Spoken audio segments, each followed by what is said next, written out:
د اتا سره پاکستان کې پښتنو څنګه سلوک وکړلو ملګرو دغه ټول ویډیوګان مې راغستې دي کومې چې په پاکستان کې کړي دي او تاسو سره زه نن شریکوم مې ټول یې یوځای کړي دي تاسو سره ټول په نمبر باندې شریکوم نو ویډیو تر اخره وګورئ او ویډیو مخکې شیر هم کړئ ځکه دا تاسو چې کوم سلوک شوی دی نو په دې باندې زه ډېر زیات خوشحاله یم راځئ تاسو ټول ناول دغه ویډیوګانې وګورئ دا نه پس تاسو سره یو څو خبرې کوم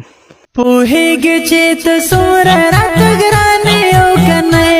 قربان ګل د ګلابي او په زړه کې مې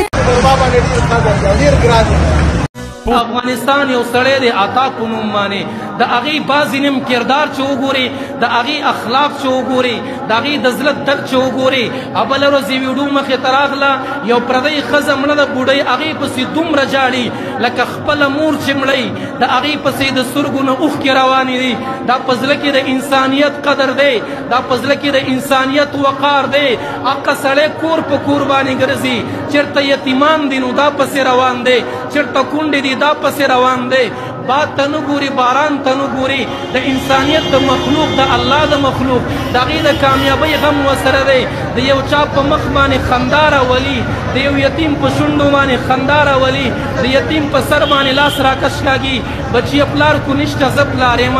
مورې کو ستا خاوند ښه ملګرو دا ویډیوګان تاسو وکتلې په دې کې خو هېڅ خاص څه هم نه خو دا زما ډېر زیاتې خوښ شولې ځکه پښتنو چې کوم دي اتا له دومره مینه ورکړله چې په دې باندې ډېر پښتانه خوشحال دي چې اتا له پښتنو دومره مینه وکړله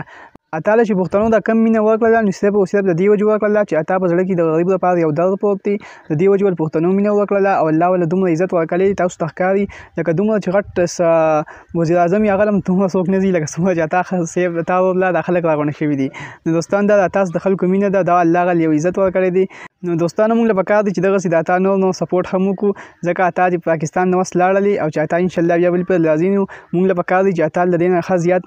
مینه ورکړو نو اتا به د پاکستان نه بیا هم خوشحاله لاړ شي ملګرو دا ویډیوګانې به ما چې د خپل ملګرو سره شریک کړم د ویډیو کتلو ډېره زیاته مننه سعید جان افیشیل چینل او پیج هم سره لایک کړئ اوس ما له کې اجازه تو د لوی الله په امان